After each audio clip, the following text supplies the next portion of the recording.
সবটুকু ঢেলে নেওয়া যাক। শুকনো শুকনো রান্না হয়েছে, অত ঝোল ঝোল খাওয়া যাবে। কি দারুণ মানকচুগুলো হয়ে আছে। আর মোটামুটি 1.5-2 মাস পরে এই মানকচু পাটা একটু ধুয়ে নিই। এই দেখুন জ্যাঠা এতক্ষণ পরে একটা মাছ পেয়েছে। এই দেখুন বন্ধুরা, আমাদের একটা ইলিশ মাছ কিনে নিয়ে এসছে। ইলিশ মাছটা 400-450 গ্রাম ওজন হবে। দেখুন ডিম হয়েছে পেটে, এখন রান্না হচ্ছে।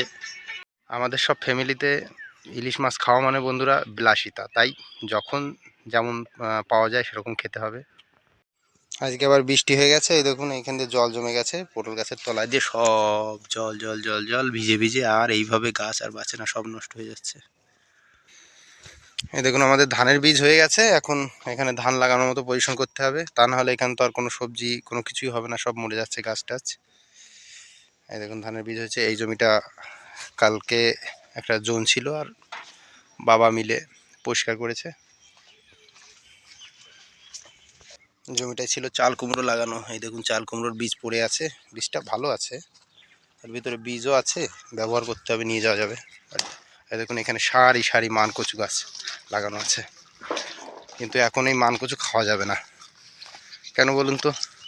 কারণ এই মানকচু তো এখন তো এই পাশে জল, এই মানকচুতে গলাও ধরতে পারে, কিন্তু অ্যাকচুয়ালি গলা ধরে না, আমাদের জমির মানকচুগুলো গলা ধরে না। এরকম কি দারুণ মানকচুগুলো হয়ে আছে। আর মোটামুটি 1.5-2 মাস পরে এই মানকচুগুলো যা হবে না, দেখাবো তখন কেমন হয়েছে মানকচুগুলো। এখন গোড়ায় মোটামুটি এইরকম হয়েছে। আর এই অল্প বয়সী মানকচু খেতে হেভি টেস্টি। এই দেখুন জলটা কেমন হয়েছে, এই জমির পাশে পাশে একবারে জল হয়ে গেছে। এখন চাষ দিয়ে জল দেওয়া লাগবে না, নতুন করে চাষ দিয়েই ধান লাগালে হয়ে যাবে। আর ওই দেখুন ওইখানে গাছ কেটেছে, গাছ কেটে ওইখান থেকে ওইভাবে টেনে টেনে গাছগুলো নিয়ে যাচ্ছে জলে ভাসিয়ে, ওই রাস্তায় ওখানে রাখছে নিয়ে নিয়ে। দেখুন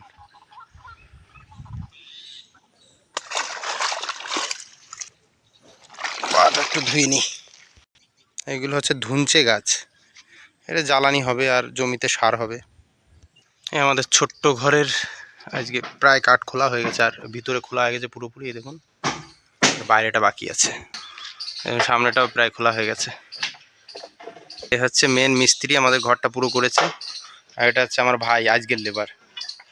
আর এদিকে সেই মাছের মশলা চলছে, যে টকবক করছে।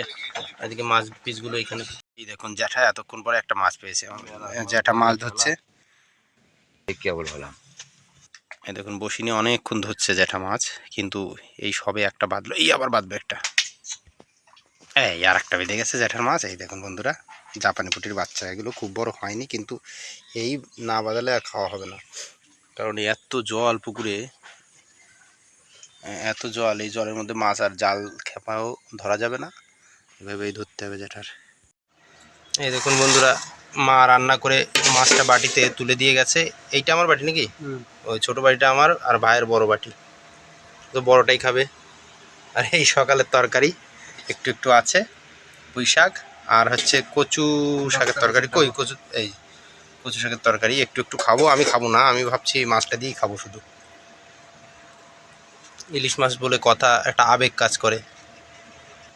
বন্ধুরা একটু ঢেলে নিই, দেখি কেমন হয়েছে। একটা আলু নিয়ে নিই আর মাখিয়ে খেয়ে দেখি। দেখি একটা খেয়ে দেখি এক বাইট, একটু আলু নিয়ে ভাত দিয়ে।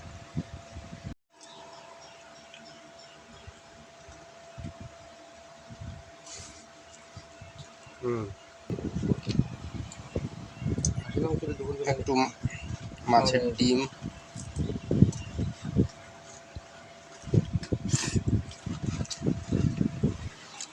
এখন বড় পিস মাছ ওর পাতেই থাকে, আমার তো দেয় না।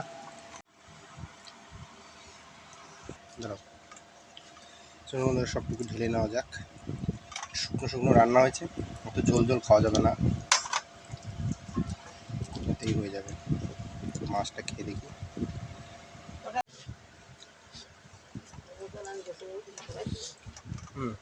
মোটামুটি ভালো, ছোট ইলিশ, কত ভালো হবে।